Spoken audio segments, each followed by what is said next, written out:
चलिए व्हाट्सएप इतिहास से सीधे आज आपको रियलिटी वाला इतिहास की बात करना चाहूंगा। आज मैं मुगलों की 3 कहानी में आपको बताना चाहता हूं।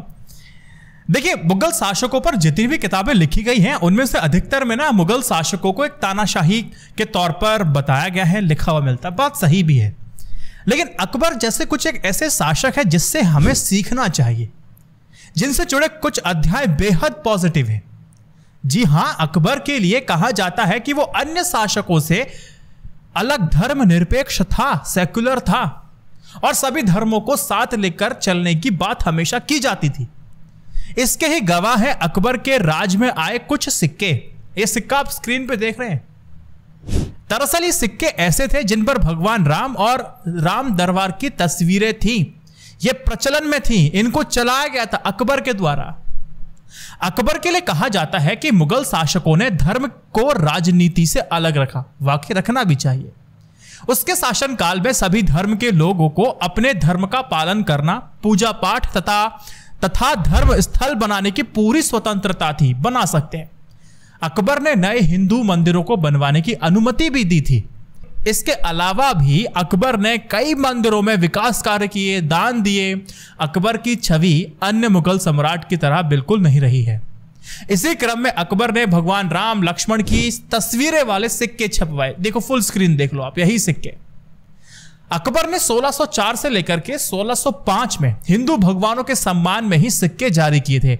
भले ही इस्लाम में मूर्ति पूजा वर्जित है, लेकिन अकबर ने धार्मिक सद्भाव के लिए ऐसा किया था।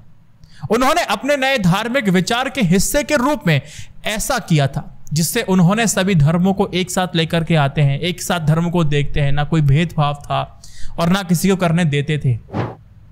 अकबर की ओर से जारी किए गए इस सिक्के में, ये जो आप देख रहे हैं ना, इसमें भगवान राम और सीता, माता सीता की आकृति बनी हुई है। इसमें भगवान राम धनुष और बाण के साथ दिखाई दे रहे हैं। इन सिक्कों में उर्दू या फिर अरबी भाषा में राम सिया लिखा हुआ है।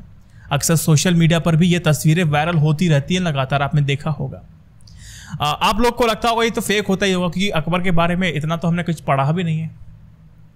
लेकिन ये अकबर की एक अलग कहानी है जो हमेशा बयान करती है। ये जो सिक्के थे ना, वो सब सोने और चांदी के दोनों के बनवाए गए थे और अकबर की मृत्यु के बाद इनके निर्माण भी बंद हो जाते हैं। ये एक छोटा सा आपको मैंने कैप्सूल टाइप दिया हिस्ट्री मिस्ट्री का।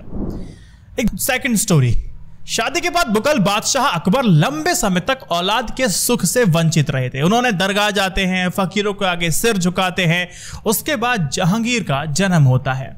जहांगीर, जिसकी पहचान आपने इतिहास में क्रूर शासक और शराब व औरतों के शौकीन बादशाह के तौर पर की गई है।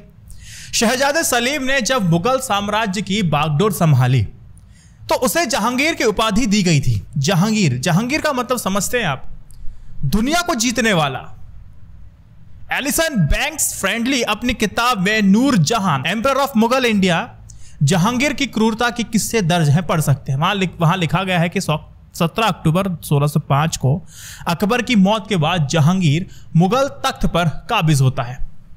वह कभी दरिया दिली दिखाते थे तो कभी क्रूरता की जितनी भी हद होती थी वो उसको पार कर देते थे। इस क्रूरता को देख के उनको अंदर सुकून और वो सुख महसूस होता था। एलिसन के मुताबिक जहांगीर ने अपने पूरे शासनकाल में ना अपने नौकरों के हाथ कटवा दिए थे, क्योंकि उसने नदी के किनारे पर लगे चंपा के कुछ पेड़ काट दिए थे, इसलिए हाथ कटवा दिए। यह है क्रूरता।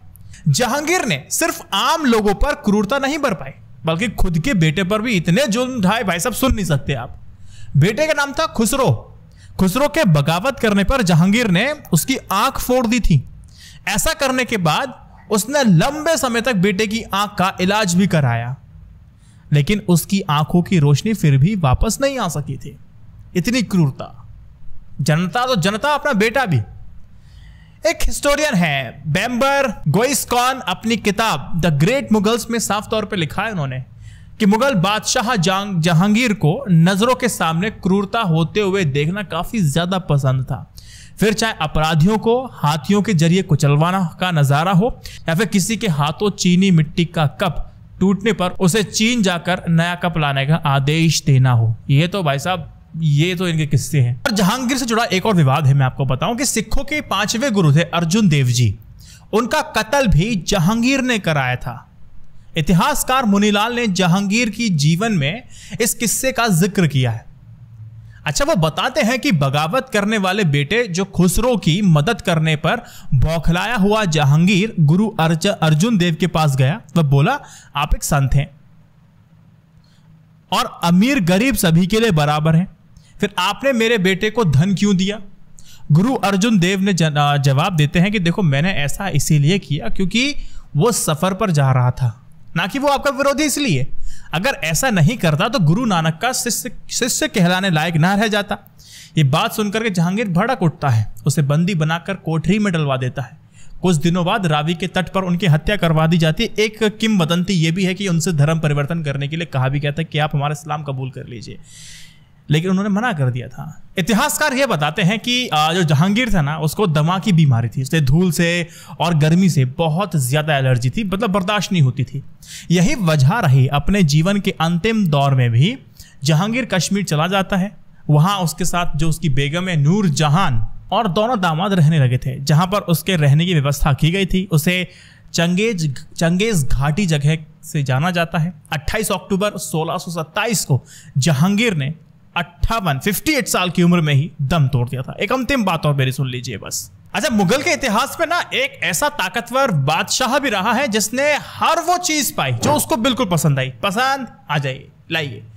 भाई से लेकर पिता तक अपनी बातें थोपी थी, उन पर शासन किया, फिर भी अपने अंतिम दौर में उसे मलाल रहा। उसने खुद को पापी कहा, खुद को नाकाम कहा। सोचो, मैं बात कर रहा हूं बादशाह औरंगजेब की।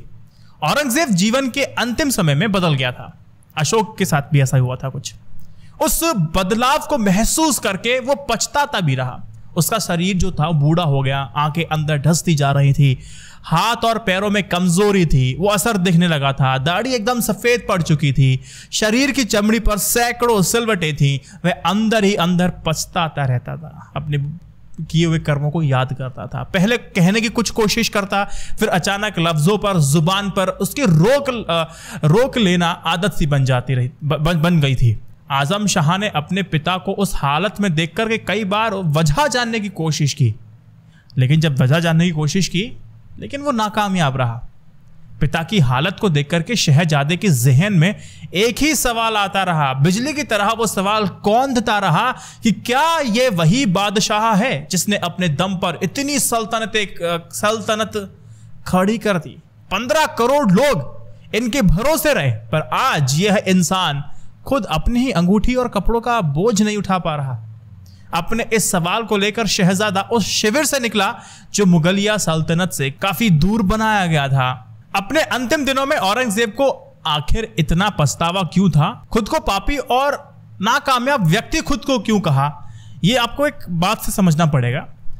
देखो, गद्दी पाने की जद्दोजहद से ही पूरी कहानी शुरू होती है। मतलब बाप तक को नहीं छोड़ते थे, मारकाट चलती रहती थी। औरंगजेब को पछतावा था कि उसने अपने खून के रिश्ते को भी नहीं छोड़ा था। हर हाल में गद्दी पाने की जो उसके ऊपर सनक थी ना, जो ख्वाब था, जिस समय उस आंखों से वो सपना देख रहा था, उस समय उसके पिता बादशाह शाहजहां दारा शिकोह को सम्राट बनाने की तैयारी कर रहे थे। शाहजहां अपने संतानों में सबसे ज्यादा प्यार दारा शिकोह को करते थे। ट्रेनिंग दी जा रही थी। ये जो बात थी ना, औरंगजेब को बिल्कुल खटकती रही, पसंद नहीं आती थी। अंततः एक दिन उन्होंने दारा शिकोह को बादशाह घोषित भी कर दिया था। यही से ना औरंगजेब का दिमाग खराब हो जाता है। औरंगजेब का जो क्रूरता का जो पहला अध्याय है वो यहीं से शुरू होता है। औरंगजेब ने सबसे पहले अपने दूसरे भाई के साथ मिलकर के दारा शिकोह को रास्ते से हटाया। चल हट। शिकोह पर मूर्ति पूजक होने और इस्लाम का अपमान करने का आरोप भी लगाया। तो मूर्ति का पूजा करता इस्लाम का बहुत बड़ा।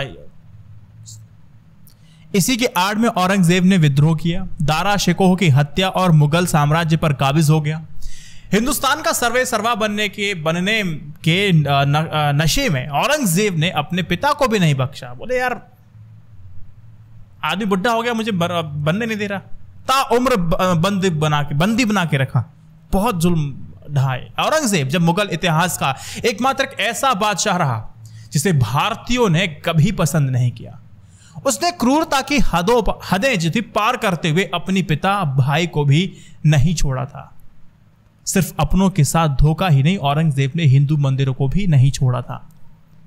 मंदिरों में आतंक मचाया, लूट की, और औरंगजेब के जीवन में 5 दशक लड़ते हुए सब चीजों पर कब्जा करते हुए बीतता गया। औरंगजेब की और भी बातें हैं, अगर इकोनॉमिकल एस्पेक्ट देखोगे वो भी चीज आप देखेंगे तो वो वहां से भी कुछ चीजों को उठाया जा सकता है, लेकिन मैं यहां पे सिर्फ एक ही पॉइंट को लेकर चल रहा हूं।